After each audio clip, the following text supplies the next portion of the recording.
إن الحمد لله نحمده ونستعينه ونستغفره ونعوذ بالله من شرور أنفسنا ومن سيئات أعمالنا من يهده الله فلا مضل له ومن يضلل فلا هادي له وأشهد أن لا إله إلا الله وحده لا شريك له وأشهد أن محمدا عبده ورسوله நாம் பயணிக்கக்கூடிய இந்த நேரம் என்பது முழுக்க முழுக்க ஒரு குடும்பத்தாருடைய தியாகத்தை பறைசாற்றக்கூடிய ஒரு மாதமாக இருக்கிறது. இந்த துல்ஹஜ் மாதம் அதில் 9வது நாள் அந்த நாட்களில் நம்ம இருந்து கொண்டிருக்கிறோம். அரஃபா தினத்துடைய அந்த நோன்பை நோற்றவர்களாக இருக்கிறோம். இப்படி இந்த மாதத்தில் செய்யக்கூடிய அனைத்து அமல்களையும் நாம் எடுத்துக்கொள்வோம் என்று சொன்னால் அது நம்ம இப்ராஹிம் அலைஹிஸ்ஸலாம் அவருடைய வாழ்க்கையையும் அவருடைய தியாகத்தையும் அவருடைய குடும்பத்தார் செய்த தியாகத்தையும் பறைசாற்றக்கூடிய விஷயம்தான். இஸ்லாத்துடைய அனைத்து கடமைகளையும் உள்ளடக்கிய ஒரு மாதம் என்று சொன்னால் இந்த மாதம் அவத்தலாம். ஏன்னா மற்ற நாட்களில் ஹஜ்ஜுடைய கடமையை நம்ம செய்ய முடியாது. இந்த மாதங்கள் குறிப்பிட்ட நாட்களில் தான் அந்த ஹஜ்ஜுடைய கடமையை செய்ய வேண்டிய நிகழ்வு எல்லாம் இருக்கிறது என்று சொன்னால் அப்ப இந்த 10 இரவின் மீது சத்தியம் என்றும் அல்லாஹ் என்ன செய்யலாம், சத்தியம் செய்து இந்த இரவினுடைய சிறப்பை பற்றி நமக்கு திருமறை குர்ஆனிலும் பல்வேறு விஷயங்கள் சொல்லப்பட்டிருக்கு. அப்போ இந்த மாதத்துடைய அந்த விஷயம் எல்லாமே இதனுடைய கதாநாயகன் சூப்பர் ஸ்டார் யாருன்னு சொன்னால் நபி இப்ராஹிம் அலைஹிஸ்ஸலாம் அவங்களுடைய வாழ்க்கை எப்படிப்பட்ட வாழ்க்கையாக இருந்தது. நபி இப்ராஹிம் அலைஹிஸ்ஸலாம் அவருடைய வாழ்க்கையும் இன்றைய இளைஞர்கள் குறிப்பா ஏன் சொன்னால் இளைஞர்களை மையப்படுத்த வேண்டிய கட்டாயம் என்ன இருக்கிறது என்று சொன்னால் நபி இப்ராஹிம் அலைஹிஸ்ஸலாம் அவர்கள் குறித்து பேசப்படும் போது அவர்கள் எடுத்த இந்த இணைவைப்புக்கு எதிரான பிரச்சாரங்கள் எல்லாம் எப்பொழுது நடந்தது என்று சொன்னால் அந்த மக்கள் பேசிக் கொண்டார்கள் அவர்கள் ஒரு இளைஞராக இருந்தார் என்பதாக. வயதான ஒரு மூத்த வயசுல செய்யறாங்க, ஒரு இளைஞராக இருந்த வயசுல என்ன செய்யறாங்க, இந்த ஏகத்துவ அந்த கொள்கையை சொல்வதற்கு சத்தியத்தை என்ன செய்யறாங்க, உடைச்சு பேசுறாங்க. அப்ப அவங்க எப்படி இருந்தாங்கன்னு சொன்னா இளைஞர்களாக இருந்தாங்க. ஏன் அப்ப இளைஞர்களை மையப்படுத்தி இன்னைக்கு விஷயங்கள் பார்த்தா இன்னைக்கு உலகத்துல எந்த விஷயத்தை நீங்க எடுத்துக்கொண்டாலும் சரி இளைஞர்களை மையப்படுத்தாமல் இல்லை. ஒருவர் அணியக்கூடிய உள்ளாடைகளாக இருந்தாலும், ஆண் அணியக்கூடிய உள்ளாடைகளாக இருந்தாலும், பெண் அணியக்கூடிய உள்ளாடைகளாக இருந்தாலும் அதை கூட எப்படி செய்யறாங்க, இன்னைக்கு விளம்பரப்படுத்தலாம். இளைஞர்கள் கவர்வதற்காகவே எல்லாம் செஞ்சு கொண்டிருக்கிறாங்க. சமீபத்தில் இங்க ஒரு மாநாடு கூட நடத்துறாங்க. இந்த விசிஆர்ல பாத்தீங்கன்னு சொன்னா ஒரு மாநாடு கூட நடத்துறாங்க. இளைஞர்களை கவர்வதற்குன்னு ஒரு கட்சி என்ன செய்யுது, ஒரு மாநாடு நடத்துது. அந்த நேரத்தில் அவங்க எப்படிப்பட்ட இளைஞர்களை உருவாக்குறாங்க என்பதற்கு சான்று என்னன்னு சொன்னா ஈசிஆர் ஓஎம்ஆர் பகுதியில் இருந்த ஒரு கடைகள் கூட என்ன செய்யல, வியாபாரம் செய்வதற்காக நாஸ்டா கடைங்க, டிஃபன் கடைங்க, இந்த மாதிரி கடைகள்லாம் என்ன செய்யறதுன்னா திறக்கல. அப்ப எப்படிப்பட்ட விஷயங்களை உருவாக்க அந்த இளைஞர்களை எப்படி நம்ம மூல செலவு செய்வது, அவங்களை எப்படி நம்முடைய கொள்கையின் பால் ஈர்ப்பது, மத துவேஷத்தை அவர்களை பறைத்து உயர்ந்தவன் தாழ்ந்தவன் என்ற விஷயத்தை கற்பிக்கக்கூடிய விஷயத்துக்காக என்ன செய்யலாம், அப்படி செய்யக்கூடிய விஷயத்தை கூட யார் மையப்படுத்தலாம், அதை யார் இடத்துல கொண்டு போனா இது நம்ம நீண்ட நாள் நம்ம பயணிக்க முடியும்னு யோசிக்கிறான்னு சொன்னா இளைஞர்களை மையப்படுத்தி தான் எல்லாமே இருக்கு. இன்னைக்கு எல்லா சீரழிவுகளுக்கும் முக்கியமான காரணம் எதுவாக இருக்கிறதுன்னு சொன்னா இளைஞர்களை மையப்படுத்தி செய்யக்கூடிய எல்லா விஷயம் தான். இன்னைக்கு யூடியூப் சேனல் எடுத்துக்கொண்டாலும், நீங்க பொது வலைதளங்கள் எதை எடுத்துக்கொண்டாலும் இன்னைக்கு இளைஞர்களுடைய அந்த சேட்டை இருக்கு பாருங்க, ரீல்ஸ் போட்டு கொண்டே இருப்பான். அதை பார்த்து டைம் பாஸ் பண்றவங்க பல பேர் இன்னைக்கு என்ன செய்யுது, இன்னைக்கு நேரம் எதிர கழியுது இளைஞர்களுக்குன்னு சொன்னா இந்த மாதிரி விஷயங்கள்ல தான் செஞ்சு கொண்டு இருக்குது. ரொம்ப நேரம் கழியுது. மற்ற தொழுகைக்கு ஏன்பா வரல, தொழுகை நேரம் குறிப்பிடப்பட்ட கடமை அல்லாஹ் சொல்றானே ஏன் வரல, அதெல்லாம் என்ன செய்யறது, தூங்கிட்டேன், காலைல ஃபஜ்ருடைய தொழுகை என்ன ஆச்சு, தூங்கிட்டேன் பாய், நைட் எல்லாம் உழைப்பு, என்ன உழைப்பு, நைட் எல்லாம் என்ன செஞ்சாரு, உழைச்சி கடுமையா கஷ்டப்பட்டாருன்னு சொன்னா இந்த மாதிரி வீடியோக்கள் தான். எந்த அளவுக்கு ஒரு ஆய்வு சொல்லுதுன்னு சொன்னா படுக்கை அறைகள்ல 80% பேர் என்ன செய்யறாங்கன்னா படுக்கை அறையில படுக்க போன பேர்கள் கூட இந்த மொபைல் போனை பயன்படுத்துறாங்க. இன்னைக்கு ஒரு ஆய்வு அறிக்கை, சும்மா விளையாட்டுக்கு சொல்லக்கூடிய விஷயம் இல்லை, இந்தியாவில் குறிப்பா 80% பேர் என்ன செய்யறாங்க, படுக்கை அறைக்கு போன பிறகும் அந்த மொபைல் போனை பயன்படுத்துறாங்க. அதே போல அதிகாலை எழுந்த உடனே முதல்ல அவங்க டச் பண்ணக்கூடிய விஷயம், அந்த தூக்க கலக்கம் கூட அந்த கண்ணுல இருந்து விலகி இருக்காது. முதல்ல போனை எடுத்துதான் என்ன செய்யறாங்க, அதுக்கு ஃபர்ஸ்ட் பல் தேய்ச்சிட்டுதான் இவர் பல் தேய்க்கிற விஷயத்தையே செய்வார். முதல்ல தேய்ச்சி விட்டு என்னென்ன வந்திருக்குது அதற்கெல்லாம் ஒரு ரிப்ளை கொடுத்துட்டு அப்படி நடக்கக்கூடிய விஷயம் என்ன செய்யுது, கண்ணுக்கான பார்வைக்கான எச்சரிக்கையாக எல்லாம் இருக்குதுன்னு சொல்லி என்ன செய்யுது, இன்னைக்கு மொபைல் போன் விற்பதாக இருந்தாலும் சரி, மிக உயர்ந்த பொருட்களை விற்பதாக இருந்தாலும் சரி, இப்படி எல்லாமே என்ன செய்யுதுன்னு சொன்னா இளைஞர்களை மையப்படுத்தி தான் இருக்கிறது. இன்னைக்கு உலகத்தில் இந்த முஸ்லிம்களுக்கு எதிரான ஒரு பிரச்சாரம் போய் கொண்டிருக்கிறது. இது குறித்த ஒரு சிந்தனை குறித்து அந்த இளைஞர்கள் பார்க்கிறாங்களான்னு சொன்னா செய்யறது இல்லை, பெரும்பான்மையா பார்க்கறது இல்லை. இப்ப இந்த 5 பெருநாள் திடல்ல தொழக்கூடிய விஷயங்களை கூட தடை செய்வதற்கு என்ன செய்யறாங்க? தமிழ்நாட்டுல கூட சில பேர் போய் என்ன செய்யறாங்க, கோயம்புத்தூர் போன்ற பகுதிகளில் மாடு வெட்டுறாங்க. நீங்க என்ன செய்யுங்க, அவங்களுக்கு போய் அந்த கடிதம் கொடுத்து செய்யறாங்க, சட்ட விரோதமா அடைச்சு வச்சிருக்கிறாங்க அப்படின்னு சொல்லி பொய்யான ஒரு கருத்தை சொல்லி என்ன செய்யறாங்க, இன்னைக்கு பிரச்சாரம் செய்து கொண்டிருக்காங்க. அப்ப இதற்கு என்ன செய்யல, இது குறித்துலாம் பெரிய பிரச்சனையாகலாம் தெரியல. இதெல்லாம் ஏதோ நம்ம கடந்து போகக்கூடிய விஷயம் போலவும் என்ன செய்ய கொண்டிருக்காங்க. அப்படி பல்வேறு விஷயங்களை இன்னைக்கு உலகத்துல போய் கொண்டிருக்கிறது. இன்னைக்கு ஒழுக்கம் சார்ந்த விஷயங்கள் எந்த அளவுக்கு கேள்விக்குறியாகிறது என்று சொன்னால், ஈமானிய அடிப்படையில் வளரக்கூடிய இஸ்லாமிய அந்த அடிப்படையில் இருக்கக்கூடிய குடும்பங்களில் கூட அந்த வளரக்கூடிய இளைஞர்களுடைய பிரச்சனை என்பது அந்த தாய் தந்தைகளுக்கு கேள்விக்குறியான ஒரு காலகட்டத்தில் நம்ம வாழ்ந்து கொண்டிருக்கிறோம். எந்த அளவுக்கு அந்த பிள்ளையை மீட்டெடுப்பது என்பது மிகப்பெரிய விஷயமாக இருக்குது. அந்த இளைஞர் பருவம் இருக்குது பாருங்க, அதை தாண்டி வருவதற்குள்ள அவங்க போடக்கூடிய அந்த செயல்கள், அந்த ஆட்டங்கள்லாம் இருக்குது பாத்தீங்களா, பெற்றோர்களால தாங்கிக் கொள்ளவே முடியாத ஒரு நிலைமைக்கு தான் இன்னைக்கு தள்ளப்பட்டிருக்காங்க பெற்றோர்கள். ஏன்னா அவன் அந்த மற்ற விஷயங்களை கவனம் செலுத்துறது இல்லை. அவனுக்கு கொடுக்கப்பட்ட விஷயம் என்ன, நமக்கான இலக்கு என்ன என்பதை மறந்தவனாக வாழ்ந்து கொண்டிருக்கிறான். அந்த உலக விஷயங்கள்ல மூழ்கி கொண்டிருக்கிறான். அல்லாஹ்வுக்கு கட்டுப்பட்டு நடக்கக்கூடிய விஷயங்களை பறைசா சொல்றாங்க, எடுத்து சொல்றாங்க, சொன்னால் கூட என்ன செய்யல, கேட்பதற்கு தயாராக இல்லை. அவனுக்கான ஒரு கல்வி அறிவை இன்னைக்கு நம்முடைய சமுதாயம் கல்விகள்ல சிறந்து விளங்குறாங்க. 8வது 5வது 10வது இப்படி இருந்த ஒரு சமுதாயம் இன்னைக்கு உயர்கல்விகளுக்காக போறாங்கன்னு சந்தோஷப்படுறதா வருத்தப்படுறதான்னு தெரியாத அளவுக்கு இன்னைக்கு இளைஞர்கள் பெண்களும் அதில் சிலைத்தவர்கள் இல்லை. இளைஞர்கள் என்று நம்ம பேசுகிறோம் என்று சொன்னால் பெண்களுக்கும் சேர்ந்ததுதான் இது. இளைஞர்கள் என்று ஆண்களை மட்டும் மையப்படுத்தி சொல்லப்படக்கூடிய விஷயங்கள் இல்லை. பெண்களுக்கான விஷயம் அதில் ஆண்களுக்கு சலைத்தவர்கள் என்று சொல்லக்கூடிய அளவுக்கு என்ன செய்யுது, இன்னைக்கு பெண்களுடைய நிலைகள் எல்லாம் போய் கொண்டிருக்கிறது. நபி இப்ராஹிம் அலைஹிஸ்ஸலாம் அவங்க எப்படிப்பட்ட தன்னுடைய சமுதாயத்திலிருந்து வந்தாங்கன்னு சொன்னா, அவருடைய தந்தை ஒரு நெருப்பு உடம்பியாக ஆசிரியர் இருக்கக்கூடிய என்ன செய்யறாரு, ஒரு நெருப்பு உடம்பியாக இருக்கக்கூடிய ஒரு சமுதாயத்திலிருந்து பிறக்கிறாங்க. அல்லாஹ் நபியா தேர்வு செய்யறாங்க. எப்படி ஆய்வு செய்யறாங்க, அல்லாஹ்வுடைய தூதர் நபி இப்ராஹிம் அலைஹிஸ்ஸலாம் அவங்க ஆய்வு செய்யறாங்க. பலம்மா ஜன்ன அலைஹில் லைலு ரா கௌகபன் கால ஹாதா ரப்பி. அவரை இரவு சூழ்ந்து கொண்ட போது அவங்க நட்சத்திரத்தை பார்க்கறாங்க. பார்த்துட்டு சொல்றாங்க, நல்ல ஒளியோட கூடியதாக இருக்கு, இதுதான் என்னுடைய இறைவன் அப்படின்னு சொல்லி சொல்றாங்க. அதே போல அவங்க அந்த பலம்மா அபலா கால லா உஜீபுல் ஆஃபிலின், அது மறைந்த போது இதை நான் விரும்ப மாட்டேன் என்று சொல்லிவிட்டு என்ன செய்தாங்க, அதுல இருந்து விலகிட்டாங்க. அதே போல திருப்பி அதே மாதிரி ஆய்வு செய்யறாங்க. ஃபலம்மா ரஅல் கமரு பாசியின் கால ஹாதா ரப்பி, சந்திரன் உதயமாவதை அவர் கண்ட போது இதுதான் என்னுடைய இறைவன் என்று சொன்னாங்க. நட்சத்திரம் போயிருச்சு, சந்திரன் உதயமாவது, அதை பார்த்துட்டு இதுதான் என்னுடைய இறைவன் அப்படின்னு சொல்லி சொல்றாங்க. அப்ப அதுவும் மறையும் போது என்ன செய்யறாங்க, நிச்சயமாக இறைவன் எனக்கு நேர்வழி காட்டவில்லை என்று சொன்னால் நானும் வழிகட்ட கூட்டத்தாரை ஒருவராக மாறிவிடுவேன் சொல்லி அச்சப்படுறாங்க. ஆய்வு எப்படி இருக்கு பாருங்க. இது நான் கடவுள்னு நினைக்கிறேன், ஆனா இதுவும் மறைஞ்சிருச்சு. அல்லாஹ் எனக்கு இறைவன் மட்டும் நேர்வழி காட்டலன்னு சொன்னா நானும் வழிகட்ட ஒரு கூட்டத்துல போயிருவேன்னு சொல்லி சொல்றாங்க. அதே போல இன்னொரு விஷயம் சொல்றாங்க, பலம்மா ரஅஷ் ஷம்சு பாசியதன் கால ஹாதா ரப்பி ஹாதா அக்பர். சூரியனை அவர் கண்டபோது என்ன செய்யறாரு சொன்னா, இதுதான் என்னுடைய இறைவன், இது என்ன செய்யுது, ஒளி தரக்கூடியதாக இருக்கிறது, மிக பெரிதாக இருக்கிறது என்று சொல்றாங்க. அதையும் பார்த்துவிட்டு அவர்கள் சொல்கிறார்கள், இதை விலகிவிட்டவர்கள், இதையெல்லாம் படைக்க அந்த இறைவன் இன்னி வஜஹத்து வஜ்ஹிய லில்லதி ஃபதர ஸமாவாதி. நம்ம ஆரம்பத்துவாக தொழுகையில ஓதுறோம் இல்லையா, என்னுடைய அந்த முகத்தை என்னுடைய இறைவன் முன்னால் நான் சமர்ப்பித்து விட்டேன் என்று சொல்லக்கூடிய, அவனுக்கு கட்டுப்பட்டு நின்று விட்டேன் என்ற விஷயத்தை ஆய்வு செய்து என்ன செய்யறாங்க, நபி இப்ராஹிம் அலைஹிஸ்ஸலாம் தன்னுடைய வாழ்க்கையை துவங்குறாங்க. இது இப்ராஹிம் அலைஹிஸ்ஸலாம் அவங்களுடைய ஆய்வு. இப்படி செஞ்சு என்ன செய்யறாங்க, ஒரு நெருப்பு வணங்கியோட குடும்பத்துல வந்து தன்னுடைய தந்தைக்கு எதிராக பிரச்சாரம் செய்யறாங்க, அந்த குடும்பத்திற்கு அந்த மக்களுக்கு எதிரான பிரச்சாரங்களை செய்யறாங்க. இப்படி பல்வேறு விஷயங்களை தியாகமாக அவங்க என்ன செய்யறாங்க, தைரியமாக செய்யக்கூடிய இளைஞராக இருந்தாங்க. அதே நம்முடைய எதிர்கால தலைமுறை இன்னைக்கு எல்லாமே அதுதான். எதிர்கால தலைமுறை ஒன்று ஒரு சரியான விஷயம் இல்லை என்று சொன்னால் என்ன செய்யாது, அடுத்த இந்த விஷயங்களை சொல்வதற்கான ஆட்கள் குறைந்து விடுவார்கள். இப்படி பேசக்கூடிய நிலைமையே இருக்காது. அப்போ இதை மையப்படுத்தி தான் எல்லா பிரச்சனைகளும் நாட்டில் போய்கொண்டிருக்கிறது, விற்பனைகள் அப்படித்தான் போய்கொண்டிருக்கிறது என்று சொன்னால் எவ்வளவு நம்ம முன்னெச்சரிக்கையாக நம்முடைய வாழ்க்கையை அமைத்துக் கொள்ள வேண்டும். நம்முடைய ஆய்வை பாருங்களேன். குறிப்பா என்ன செய்வாங்கன்னு சொன்னா, நம்ம சமூகம் அந்த கல்லூரிக்கு போயிடுச்சு சந்தோஷப்படுவதாக என்று யோசித்தால் கவலைப்படக்கூடிய விஷயங்கள் தான் அதிகமாக இருக்கிறது.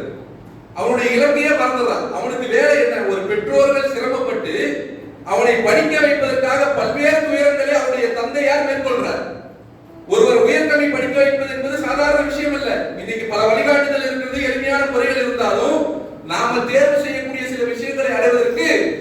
தந்தையுடைய உழைப்பு என்பது மிக முக்கியத்துவம் வாய்ந்தது. இது மறந்து போயிருது. இந்த இளைஞருக்கு என்ன மறந்துதுன்னு சொன்னா இந்த விஷயம் மறந்துடுது. படிப்பதற்கு கல்லூரியில் கொண்டு போய் சேர்த்தாச்சு. சேர்த்த உடனே நம்முடைய கடமை என்ன? நம்மை படிப்பதற்காக அனுப்பியிருக்கிறார்கள். இந்த துறையில் நாம் சிறந்து விளங்க வேண்டும். நம்முடைய சமுதாயத்திற்கான தேவைகள் எத்தனையோ இருக்கிறது. இதன் மூலம் நான் ஒரு நல்ல இன்ஜினியராக, நல்ல ஒரு டாக்டராக, நல்ல ஒரு விஞ்ஞானியாக, நான் மிக உயரமான ஒரு இடத்தில் ஒரு பதவியை அடையக்கூடியவனாக, இந்த சமூகத்துக்கு நன்மை பயக்கக்கூடியவனாக நான் இருக்க வேண்டும் என்ற எண்ணம் என்ன செய்யல இந்த இளைஞருக்கு இல்லை. அவனுக்கு படிக்கதான் சொல்லிதான் அனுப்பிச்சிருக்கு. அந்த படிப்பை தவிர மற்ற எல்லா காரியத்தையும் செஞ்சுட்டு இருக்கான். இந்த கல்லூரிக்கு போகக்கூடிய விஷயங்களை கவனிக்கல. கல்லூரிக்கு போக அவர் அந்த நிலைமைக்கு அந்த பிளஸ் 2 10th 11th 12th அந்த நிலைமைக்கு வந்துட்டாருன்னு சொன்னாலே என்ன செஞ்சது? இவர் செய்யக்கூடிய முதல் ஆய்வே பத்தி தெரியுமா? தன்னுடைய தலைமையில இருக்கக்கூடிய அந்த முடியை பத்தி தான். நபி இப்ராஹிம் அலைஹிஸ்ஸலாமுடைய ஆய்வு என்னது? சூரியன் சந்திரனை பத்தி ஆய்வு செஞ்சு இறைவனை பத்தி நினைக்கிறாங்க. நம்மால எதை பத்தி ஆய்வு செய்யறாங்க? அடுத்த ஜெனரேஷன், அடுத்த வரக்கூடிய தாக்கக்கூடியவர்கள் இவர்கள் தான் என்று சொல்லக்கூடிய அந்த நபர்கள், பெரும்பான்மையான நபர்கள் சிலர்களை தவிர என்ன செய்யறாங்கன்னு சொன்னா ஃபர்ஸ்ட் முடிதான். அதை எப்படி வளர்ப்பது, அதை எந்த நடிகரை போல நம்ம வைத்துக் கொள்வது, இப்படி கூத்தாடிகள் பின்னாடி போகக்கூடிய நிலைமை இன்னைக்கு மக்களிடத்தில் அதிகமாக இருக்கக்கூடிய ஒரு காலகட்டத்தில் நம்ம இருந்து கொண்டிருக்கோம். இந்த ஆய்வு அவனை விட்டு அவனை விளக்குறதுக்கே பல ஆண்டு காலம் ஆகும். ஒரு நல்ல இஸ்லாமிய குடும்ப மக்கள் கூட, ஏகத்துவ சொந்தரை கொள்ளக்கூடிய மக்களிடத்துல கூட இந்த விஷயங்கள் அந்த குடும்பத்துல வரும்போது என்ன செய்யறாங்க? அவங்க சொல்லி அதை புரிய வைக்கிறதுக்குள்ள படாது பாடுபட வேண்டியதா இருக்கு. அந்த அளவுக்கு இவருடைய ஆய்வு. அப்புறம் என்னது? பிறந்த நாள் ஸ்டேட்டஸ். என்ன செய்ய? ஸ்டேட்டஸ் வைக்கிறது. அந்த வாயை மூஞ்செல்லாம் கூணிக்கிட்டு என்ன செய்யுது? கையை ஒரு பக்கம் வைக்கிறது, காலை ஒரு பக்கம் வைக்கிறது. இப்படித்தான் என்ன செய்யுது? ஆய்வு நடந்து கொண்டு இருக்குது. ஸ்டேட்டஸ் போடுறது, இதுதான் முக்கியத்துவப்படுத்துறாங்க. பிறந்த நாள் கொண்டாட்டங்கள் இஸ்லாத்துல எதெல்லாம் வேண்டாம் என்று சொல்லப்பட்டிருக்கிறதோ உலகமே ஒரு பக்கம் போய்கொண்டிருக்கிறது. ஆனால் நான் நான் ஒரு இஸ்லாமியன், என்னுடைய அடையாளம் என்பது நான் ஒரு முஸ்லிம்.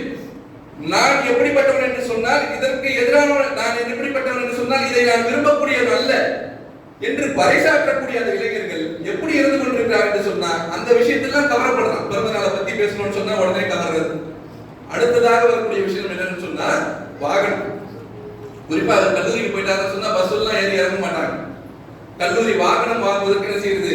பெற்றோர்களை அவர்களை தொல்லைப்படுத்தக்கூடிய விஷயங்களை இன்னைக்கு பல இளைஞர்கள் செய்து கொண்டிருக்கிறாங்க. வட்டிக்கு அதுவரை வட்டி என்ற விஷயத்திற்கே சென்றிருக்க மாட்டாங்க. குடும்பத்துல அவங்க ஏதாவது தொல்லை கொடுத்து அவன் இப்படி அதை பண்ண மாட்டான், இதை பண்ண மாட்டான், சாப்பிட மாட்டான், அப்படி இருக்கிறான்னு சொல்லி ஒரு விஷயத்தை பண்ணி என்ன செய்யறது? தொல்லை கொடுத்து அவரிடத்துல அந்த நபர் எதுக்காகவும் வட்டிக்கு போயிருக்க மாட்டாரு. ஒரு வேலை உணவை கூட சாப்பிட்டு ஒரு கண்ணியமான ஒரு வாழ்க்கையை வாழ்ந்திருப்பார். ஆனால் என்ன செய்வான் அந்த பிள்ளைன்னு சொன்னா இந்த வாகனத்தை வாங்குறது. அதுவும் எப்படிப்பட்ட வாகனம் சொன்னா எப்படி இறை நம்பிக்கையிலே இருக்கக்கூடிய ஒரு வாகனம் மாதிரி சுஜூதிலேயே கிடப்பான். இந்த வாகனம் எப்படி இருக்குன்னு சொன்னா என்ன செய்யுது? இப்படி படுத்துக்கிட்டே தான் இருப்பான், எப்பவும் சஜிதாலே இருப்பான். பாருங்க, ஒரு 7 சாராரை பத்தி அல்லாஹ்வுடைய தூதர் நபி ஸல்லல்லாஹு அலைஹி வஸல்லம் சொல்றாங்க. யார் அல்லாஹ்வுடைய அந்த பள்ளியுடைய தொடர்புல இளமையில இருக்கிறாங்களோ அவங்களும் நாளைக்கு மறுமை நாள்ல அல்லாஹ்வுடைய அர்ச்சனையில இருப்பாங்கன்னு சொல்லி. இவன் எங்க சுஜூதி செய்யறான்னு சொன்னா அந்த வாகனத்துல தான் சுஜூதி செஞ்சுட்டு இருக்கான். இப்படி படுத்துக்கிட்டே தான் கிடப்பான். இது வாங்கியாச்சு, இப்ப வாகனம் வாங்கியாச்சு. நண்பர்களை ஏற்றி கொண்டு என்ன செய்யுது? முறை தவறி வேகமாக செல்வது, அதன் மூலம் ஆபத்துகளை ஏற்படுத்தக்கூடிய வகையில் வாகனத்தை ஓட்டுவது, இப்படி ஒரு பக்கம். இதுவெல்லாம் கூடுதலா என்ன செய்யுது?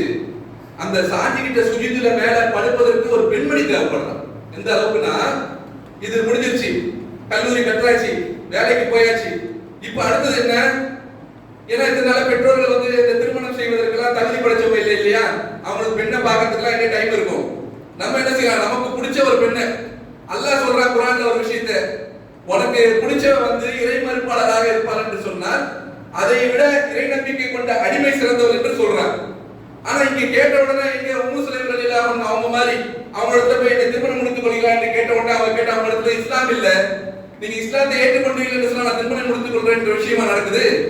இங்க அங்க ஈர்க்கப்பட்டவரை இவருக்கு வாகனம் இருக்குது, அது இவரே சுஜூதுல போயிட்டு இருக்காரு.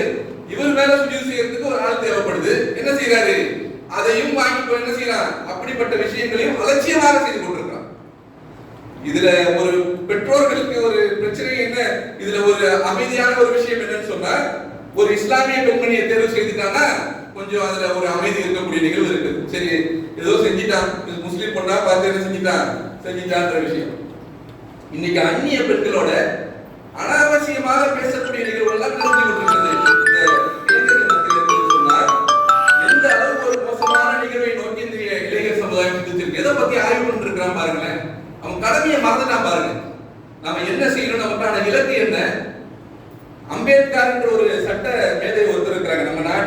சட்டத்தை இயற்றியவர் அவர்தான். அவர் ஒரு செய்தி சொல்றார், உன்னுடைய சமுதாயத்திற்கான அந்த விஷயத்திற்கான முன்னேற்றத்திற்கான நீ பாடுபடவில்லை என்று சொன்னால் உன்னுடைய சமுதாயத்துடைய சாபக்கேடே நீதான் சொல்றாங்க. இன்னைக்கு நம்முடைய சமுதாயத்தில் நிறைய சாபக்கேடு தான் இருந்து கொண்டிருக்கு. என்ன செய்து நம்ம சமுதாயத்துடைய சாபக்கேடு யார் என்று சொன்னால் இந்த சமுதாய முன்னேற்றத்திற்காக பாடுபடாமல் தன்னுடைய மனோயிச்சைப்படி நாம் எப்படி வேண்டுமானாலும் வாழலாம் என்ற ஒரு இலக்கோடு வாழ்ந்து கொண்டிருக்கக்கூடிய இளைஞர்கள் தான் சாபக்கேடாக இருக்கக்கூடியனர். எப்படி பாருங்க, அவர் தலித் சமுதாயத்தை சேர்ந்த ஒரு நபர், அவருடைய சமூகம் சார்ந்த விஷயத்துக்கு எப்படி பேசுறாரு பாருங்க. நீ இந்த விஷயத்தை உங்களுடைய சமுதாய முன்னேற்றத்துக்கு நீ பாடுபட என்றால் நீதான் சாபக்கேடு என்று சொல்லக்கூடிய அளவுக்கு சொல்றாங்கன்னு சொன்னா நம்முடைய இலக்கு என்ன?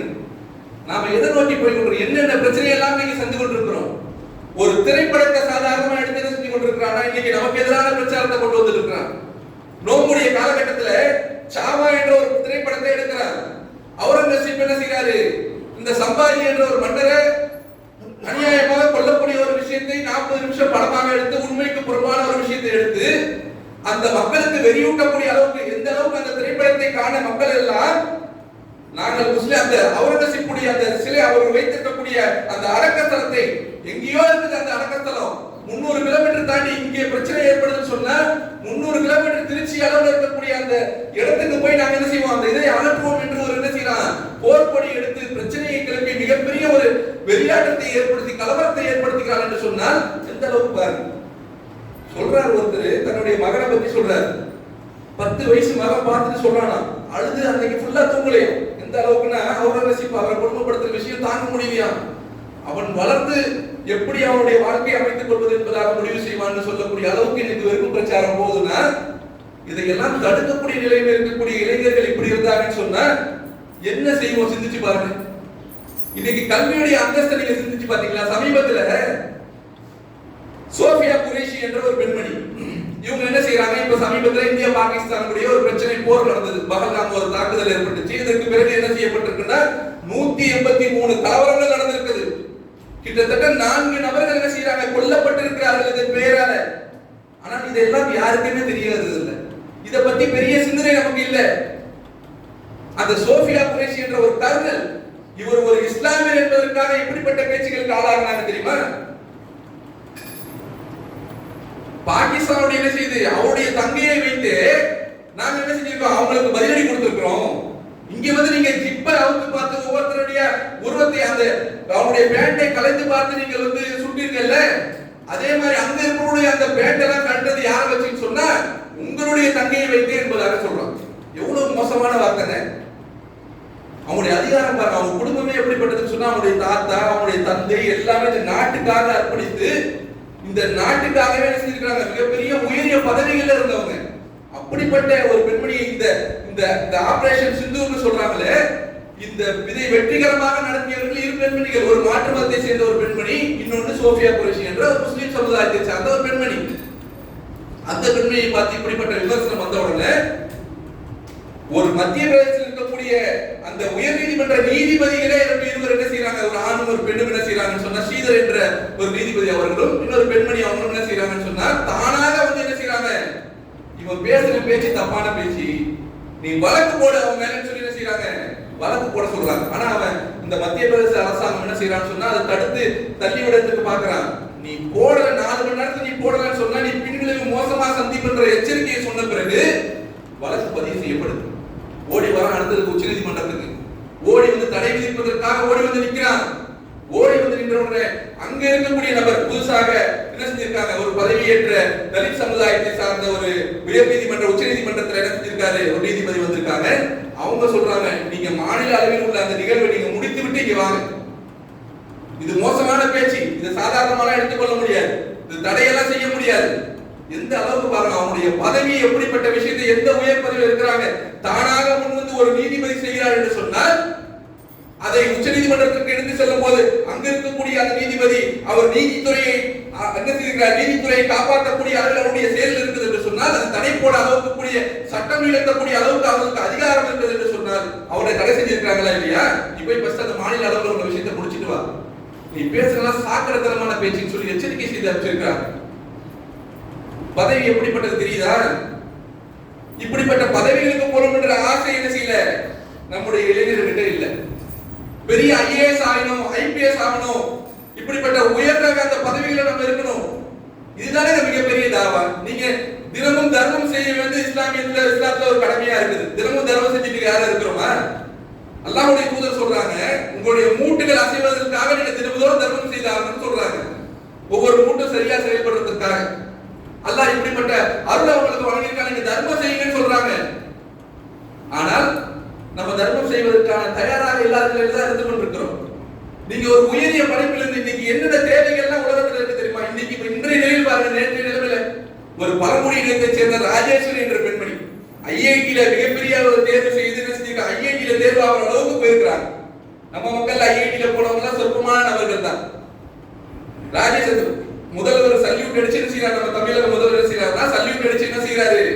அந்த பெண்மணிக்கான உயர்கல்விக்கான படிப்பு செலவுகள் அனைத்தையும் அரசாங்கம் ஏற்றுக்கொள்ளும் என்று சொல்லக்கூடிய அளவுக்கு அந்த பெண்மணி முன்னேறி இருக்கிறார் என்று சொன்னால் எந்த இடத்துல இருந்து படிச்சாங்க தெரியுமா? வெறும் கூரை ஒரு ஆஸ்பிரா சீட்ல உட்கார்ந்து கொண்டு கரண்டும் இல்லாம படிச்சு முன்னேறி இப்படி சமுதாயத்துக்கான ஒரு அவங்க பழங்குடியின மக்களுக்காக ஏதாவது செய்ய வேண்டும் என்ற ஒரு ஆவலோடு இருக்கக்கூடிய அந்த பெண்மணியை பார்ப்பதற்கு எப்படி ஆசையா இருந்துச்சு.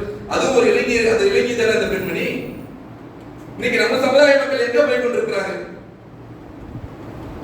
இன்னைக்கு உலக விஷயங்கள்ல இந்த மொபைல் போன், பைக், அடுத்தது அந்நிய பெண்களோடு பேசக்கூடிய விஷயங்கள், இப்படி இதையெல்லாம் ஆர்வமாக எடுத்துக்கொண்டு செஞ்சு கொண்டிருக்காங்க. இன்றைக்கு இளைஞர் சமுதாயம் சீரழிந்து கொண்டிருக்கக்கூடிய ஒரு நிலைமை இருக்கிறதுன்னு சொன்னா, அப்ப இதுல இருந்து காக்க வேண்டிய கடமை நமக்கு இருக்கு. அல்லாஹ்வுடைய தூதர் நபிகள் நாயகம் ஸல்லல்லாஹு அலைஹி வஸல்லம் அவங்க எப்படிப்பட்ட வாழ்க்கையை வாழ்ந்தாங்க, அந்த பிள்ளைகளுக்கு சொல்லிக் கொடுக்க வேண்டிய கட்டாயம். தாய் தந்தையின் சிரமத்தை இன்னைக்கு தெரியல, என்ன கஷ்டப்படுறாங்க, எப்படிப்பட்ட வாழ்க்கையை அவங்க வாழ்ந்து கொண்டிருக்கிறாங்க. நம்முடைய அந்த வாழ்க்கை சிறப்பதற்காக அவர்கள் எப்படிப்பட்ட அர்ப்பணத்தை எல்லாம் செய்து கொண்டிருக்கிறாங்க என்ற விஷயம் எல்லாம் இன்னைக்கு அந்த வளரக்கூடிய இளைஞர்களுக்கு தெரியாமல் போன விஷயம் மிக கவலைக்கிடமாக இருக்கிறது. நாம கூட நம்ம ஜமாத் சார்பா வாங்க, இப்படி வாங்க, கொள்கையை நோக்கி வாங்க, தொழுகைக்கு சரியா வாங்க, அல்லாஹ்வுக்கு கட்டுப்படுங்க, அல்லாஹ்வுடைய தூதருக்கு கட்டுப்படுங்க, இங்க பல பணிகள்ல நீங்க பங்கெடுத்துக் கொள்ளுங்கள் என்று சொன்னால் இங்க அங்க வைங்க, நீங்க என்ன செய்ய நிர்வாகத்துல வாங்க அப்படின்னு சொல்லி நம்ம சொல்லுவோம் என்று சொன்னா, உங்க ஜமாத்துலாம் வர முடியுமா பாய்? அங்க வந்தா நீங்க என்ன செய்வீங்க? வரதட்சணை கல்யாணத்துக்கு போவாதீங்க, வட்டி வாங்காதன்னு சொல்லுவீங்க, அப்புறம் என்ன செய்வீங்க? ஆடம்பர திருமணங்களுக்கும் போவாதன்னு சொல்லுவீங்க, என்னையும் ஆடம்பர திருமணம் செய்யாதுன்னு சொல்லுவீங்க. என்ன இப்படி என்ன செய்வாங்க? இப்படி பட்டியல் போய் கொண்டே இருக்கும். அப்ப நீங்க என்ன நிம்மதியா வாழ விட மாட்டீங்க. எப்படி செய்யுது? நீங்க இந்த உலகம் என்பது சிறைச்சாலை என்பதாக நபிகள் நாயகம் ஸல்லல்லாஹு அலைஹி வஸல்லம் சொல்லியிருக்கிறார். அப்படிப்பட்ட வாழ்க்கையை நாம் தயார் செய்வதற்காக யாருமே எப்படிப்பட்ட தியாகத்தை, ஒரு சிறிய அளவிலான தியாகத்தை செய்வதற்கு கூட நீங்க தயாராக இல்லை. நான் இந்த உலகத்துல வாழும்போது அல்லாஹ்வுக்கு கட்டுப்பட்டு வாழ்றேன். இந்த விஷயத்தை எல்லாம் தமிழ்நாடு தௌஹீத் ஜமாத் சொல்றது என்பது போல நாம் நினைச்சு கொண்டிருக்கிறோம். அதுதான் பிரச்சனை. இங்க ஒரு ஆடம்பர திருமணத்தை நிகழ்த்துவதாக இருந்தாலும், வட்டிக்கு வாங்குவதாக இருந்தாலும் சரி, ஒரு கண்ணியமற்ற செயலை செய்யக்கூடிய விஷயங்களை நீங்கள் தவறு கொள்ளுங்கள், அந்நிய பெண்களோடு பேசுவதை தவிர்த்துக் கொள்ளுங்கள் என்ற விஷயத்தை நாம் பறைசாற்றக்கூடிய விஷயமாக இருந்தாலும் என்ன செய்யுது சொன்னா, இது குறிப்பிட்ட இந்த ஜமாத் தான் சொல்லி கொண்டிருக்குது அப்படி என்பது போல எண்ணும். நான் ஏன் இங்க வர மாட்டேன்னு சொன்னா, மற்ற ஜமாத்துல போனா இதை குறித்துலாம் கேள்வி கேட்க மாட்டாங்க. நான் என்ன செய்வேன்? என் இஷ்டம் போல என் வாழ்க்கை நான் வட்டி வாங்கிப்பேன், ஏன்னா என்னுடைய வாழ்க்கை எப்படி வேணா இருந்து கொண்டிருக்கோம், நான் யார் கூட வேணா பேசிப்பேன், அதை பத்தி பிரச்சனை கிடையாது. அப்படிப்பட்ட ஜமாத்தில் தான் என்ன செய்யலாம், நான் அங்க வைக்கப்படுவனாக இருப்பேன் அப்படி என்ற ஒரு நிலைமை இன்னைக்கு இளைஞர் மத்தியில இருக்கு. ஒரு கட்டுப்பட்டு நடக்கக்கூடிய விஷயங்கள்ல தவறுன்னு சொன்னா, இன்னைக்கு நபி இப்ராஹிம் அலைஹிஸ்ஸலாம் அல்லாஹ்வுக்கு உற்ற தோழனாக ஆக்கி கொண்ட அளவுக்கு அவர்கள் மாற்றப்பட்டிருக்கிறார்கள். அப்படிப்பட்ட ஒரு செய்தி நமக்கு கிடைக்கிறது என்று சொன்னால் என்ன காரணம்? இது காலல்லாஹு ரப்புஹு அஸ்லிம் கால அஸ்லம்து லிரப்பில் ஆலமீன். அல்லாஹ் ரப்புல் ஆலமீன் அவர்களை எப்பொழுதெல்லாம் கட்டுப்படு என்று சொன்னாரோ அந்த நிலையெல்லாம் அவர்கள் கட்டுப்பட்டவர்களாக நின்றார்கள். ஆனா நம்ம மக்கள் என்ன செய்யல, இது இதற்காகவே என்ன செய்யறதுன்னு சொன்னா, ஜமாத்தை நம்ம அன்பான அழைப்பு கொடுத்து வாங்க கலந்து கொள்ளுங்கள் என்று பல்வேறு விஷயங்களை நடத்தி நாம் ஆர்வம் ஊட்டினால் கூட எதற்கு பயப்படுறது? இங்க வந்தா நான் ஆடம்பர திருமணத்துக்கு போக முடியாது, என்னுடைய திருமணத்தையே நான் என்ன செய்ய முடியாது, நான் ஒரு ஆடம்பரமா நடத்தி கொள்ள முடியாது, இப்படி என்பது போல நினைச்சுக்கணும். இதுவெல்லாம் ஒரு வணக்கமாக மார்க்கத்தில் சொல்லப்பட்டது. நீங்க தாராளமாக இன்னைக்கு பெருமை அளிக்கக்கூடிய நிலவு மக்களிடத்துல வந்துருச்சு. என்னுடைய பொருளாதாரத்திற்கு இது எளிமை என்பது போல திருமண விஷயத்தில் அந்த கவனம் செலுத்துறாங்க. நீங்க பெண்ணுக்கு கொடுக்கக்கூடிய மகர் தொகையை தாராளமாக கொடுங்க. ஏன் ஒரு சவரன் 1000 ரூபாய் 2000 ரூபாய் கொடுக்குறீங்க? 10 சவரன் 20 சவரன் இன்னைக்கு கொடுக்கல, பெண்ணுக்கு மகராக கொடுங்க. அதை யாரு வேண்டாம் என்று சொல்லுவாங்களா? மார்க்கத்தில் அனுமதிக்கப்பட்ட விஷயம். நீங்க திருமணத்தை குறைய அளவுல செலவு செய்வீங்க என்று சொன்னால் அதுல அல்லாஹ்வுடைய பரக்கத் இருக்கிறது என்று அல்லாஹ் ரப்பல் ஆலமீன் சொல்கிறார் என்று சொன்னால் அதைத்தான் நாம் உட்படுத்த வேண்டும். அல்லாஹ்வுடைய பரக்கத்தை இன்னைக்கு வேண்டாம் என்று சொல்லக்கூடிய அளவுக்கு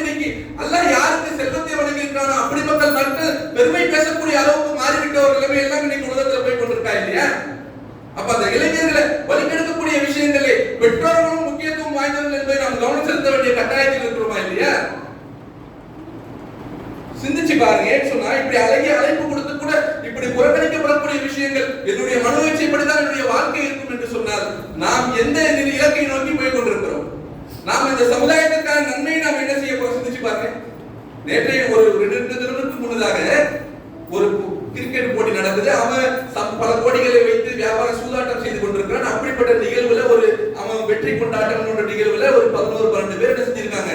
மரணிக்கக்கூடிய நிகழ்வு. இளைஞர்கள் அவன் எதையோ செஞ்சுட்டு போறான், ஏதோ போயிட்டு இருக்கு. எதை நோக்கி போய் கொண்டிருக்காங்க இன்னைக்கு மக்கள்? சிந்திச்சு பாருங்க. தோலை வராம இன்னைக்கு பல அந்த கிரிக்கெட்டுகளை பார்த்து கொண்டு தான் உட்கார்ந்து கொண்டிருக்கிறான். தோலை பாப்பா நேரம் கொடுக்கிற கடிமை, அதுக்கு வந்துருப்பா, சரியா வந்துருப்பா, கடமைக்கு வந்து பாருப்பா, அல்லாஹ்வுக்கு கட்டுப்பட்டு இருப்பா, அல்லாஹ் அவனுக்கு ரப்பல் ஆலமீன் நன்மையை கொடுப்பான், அந்த உலகத்திலே நன்மையை கொடுப்பான், மறுமையிலே நன்மையை கொடுப்பான், அவன் குடும்பத்துல நல்ல சூழ்நிலையை ஏற்படுத்துவான். இப்படி பல்வேறு விஷயங்களை சொல்லப்பட்டு அவர்கள் அழைக்கப்பட்டாலும் எதுல இருக்கப்படுறாங்க? இந்த மாதிரி விஷயங்கள் இருக்கப்பட்டு போகலையா? அப்ப இப்படிப்பட்ட நிலைமையில் நம்முடைய இளைஞர் சமுதாயம் செல்கிறது என்று சொன்னால் நபி இப்ராஹிம் அலைஹிஸ்ஸலாம் அவருடைய வாழ்க்கை, அவருடைய இளமை பருவம் எப்படி இருந்தது என்பதை நாம் சிந்திக்க கடமைப்பட்டிருக்கிறோம். குறிப்பாக இந்த துல்ஹஜ் மாதத்துடைய அந்த கதாநாயகன் நபி இப்ராஹிம் அலைஹிஸ்ஸலாம் என்று சொன்னால் அவர்கள் தான் நமக்கு ரோல் மாடல். அல்லாஹ்வுடைய தூதருக்கே ரோல் மாடல் யாரு? அழகிய முன்மாதிரி அல்லாஹ்வுடைய தூதரத்தில் இருக்கிறது அல்லாஹ் குர்ஆன்ல சொல்றான். அவர்களுக்கே முன்மாதிரி யாரிடத்தில் இருக்கிறது என்று சொன்னால் நபி இப்ராஹிம் அலைஹிஸ்ஸலாம் இடத்துல நீங்க பாருங்கன்னு சொல்லி அல்லாஹ் சொல்றான். அப்ப அப்படிப்பட்ட இப்ராஹிம் அலைஹிஸ்ஸலாமுடைய அந்த தியாகத்தை நினைவு கூறக்கூடிய நாட்களில் நாம் இருந்து கொண்டிருக்கிறோம். நாளைய தினம் அவர்களுக்காக அந்த பெருநாள் தினத்தை கொண்டாடக்கூடியவர்களாகவும் அதே நேரத்தில் அந்த குர்பானி பிராணிகளை அறுக்கக்கூடியவர்களாக நாம் இருக்கக்கூடிய நிலைகள் எல்லாம் இருக்கிறது. இதுவெல்லாம் இப்ராஹிம் அலைஹிஸ்ஸலாம் அவருடைய குடும்பத்தாருடைய அவருடைய தியாகத்தை நினைவு கூறக்கூடியதாக இருந்தாலும் நாமும் தியாகம் செய்ய என்ன செய்யணும்? அதற்கு உறுதிமொழி எடுக்கக்கூடியதாக நம்முடைய சமுதாயம் அப்படிப்பட்ட பிரச்சனையை நோக்கி போய் கொண்டிருக்கிறது. இன்னைக்கு உயர் அதிகாரத்தை எப்படிப்பட்ட விஷயங்கள் நடக்குது பாத்தீங்களா? இன்னைக்கு நிறைய தேவை இருக்குதுங்க மக்களுக்கு. அடிப்படை இல்லாத எத்தனையோ மக்கள் வாழக்கூடிய பகுதிகள் இருக்கு. அவங்க கடந்து செல்லக்கூடிய பாதைகள் இல்லாம பல மைல்கள் சுற்றி செல்லக்கூடிய விஷயங்கள் இருக்கு. நீங்க ஒரு IAS ஆக, ஒரு IPS ஆக, உயர் நீதிபதியாக, உயர் நீதிமன்ற உச்ச நீதிமன்ற நீதிபதியாக வந்து நீங்க ஒரு சட்டம் ஈட்டுகிறீர்கள், ஒரு மக்களுக்கான நன்மையை செய்வீர்கள் என்று சொன்னால் அது சட்டம். உங்க கையிலிருந்து 10 லட்சம் ரூபாய் செலவு செய்து நீங்கள் செய்ய முடியாது. நீங்கள் படித்து முன்னேறக்கூடிய நேரத்தில் வேற எந்த விஷயத்திலும் கவனம் செலுத்தாமல் இளைஞர்கள் நீங்கள் எதை நோக்கி போக வேண்டும் என்று சொன்னால் நம்முடைய இலக்கு தான். நம்முடைய சமுதாயத்தை முன்னேற்ற பெறப்பட்டிருக்கக்கூடிய முக்கியமானவன் நான் அதெல்லாம் நான் முஸ்லீம் என்ற அந்த அங்கத்தை வகிக்கக்கூடியவன், பிறருக்கு நன்மை செய்யக்கூடியதை நான் கண்டிப்பாக எடுத்து செய்வேன்.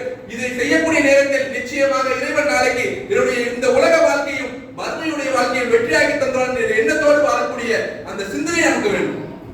அந்த இளைஞர்களை அப்படிப்பட்ட இளைஞர்களாக நாம் உருவாக்கக்கூடிய நேரத்தில் தான் அவன் நன்மையை செய்வான். மார்க்க விஷயங்கள் தெரியாம எவ்வளவு பெரிய உயர் பதவிக்கு வந்தாலும் நாசம் தான். எந்த ஒரு நன்மையும் செய்ய மாட்டான்.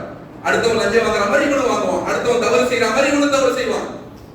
எது பறைசாற்றக்கூடிய இந்த ஒட்டுமொத்த சாராம்சத்தையும் அடக்கியது என்று சொன்னால் இறையச்சம் என்ற ஒரு விஷயம் தான். அதைத்தான் அல்லாஹ் எதிர்பார்க்கிறான். அல்லாஹ்வுக்கும் தத்துக்கொண்டு நீங்கள் இறையச்சமுடையவராக மாறிவிட வேண்டும். அது இல்லைன்னா எல்லாமே மண்ணுதான்.